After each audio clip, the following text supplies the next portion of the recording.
দর্শক, এবার কুমিল্লার বন্যা পরিস্থিতির খবর জানবো। আমার সহকর্মী খোকন চৌধুরী সেখানে রয়েছেন। খোকন, বন্যা পরিস্থিতি আজ কেমন দেখছেন সেখানে, আর ত্রাণ কার্যক্রম ঠিকঠাক হচ্ছে কিনা সেখানে?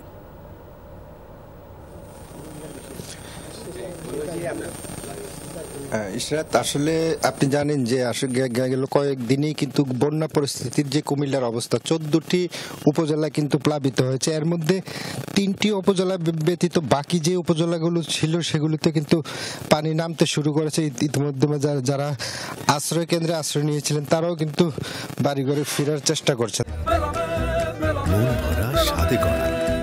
New Zealand dairy, excellence in quality. তবে অপরিবর্তিত যে উপজেলাগুলো তার মধ্যে মনোহরগঞ্জ এবং নাঙ্গলকোট এলাকাগুলোতে কিন্তু একেবারেই পানি ধীর গতিতে নামছে, অর্থাৎ একদিনে যদি 1 ইঞ্চি কমে তারপর দিন কিন্তু আবার 2 ইঞ্চি বেড়ে যায়। এভাবেই কিন্তু এখানে চলছে। গত 8 থেকে 9 দিন ধরে পানি বন্দি অবস্থায় রয়েছে সাধারণ মানুষ। তবে এখন পর্যন্ত কিন্তু আমরা যেতটুকু এই এলাকাবাসীর সঙ্গে কথা বলে জেনেছি, এখানে ত্রাণ কার্যক্রম কিন্তু এখনো ত্রাণ এসে পৌঁছয়নি। অর্থাৎ যারা পানিবন্দী হয়ে আছেন গেল 8-9 দিন ধরে কিন্তু তারা অনাহারে অর্ধাহারে দিন কাটাচ্ছেন।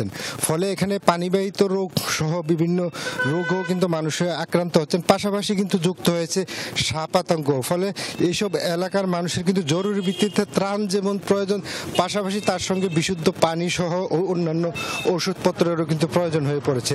আপনি জানেন যে এখন পর্যন্ত কিন্তু কুমিল্লায় প্রায় 11 লাখ মানুষ কিন্তু পানিবন্দী হয়ে আছে এবং এর মধ্যে 76,000 মানুষ শুধু আশ্রয় কেন্দ্রে আশ্রয় নিয়েছে এবং বাকিদের কিন্তু দুর্ভোগ একেবারে চরম পর্যায়ে রয়েছে। ধন্যবাদ আপনাকে।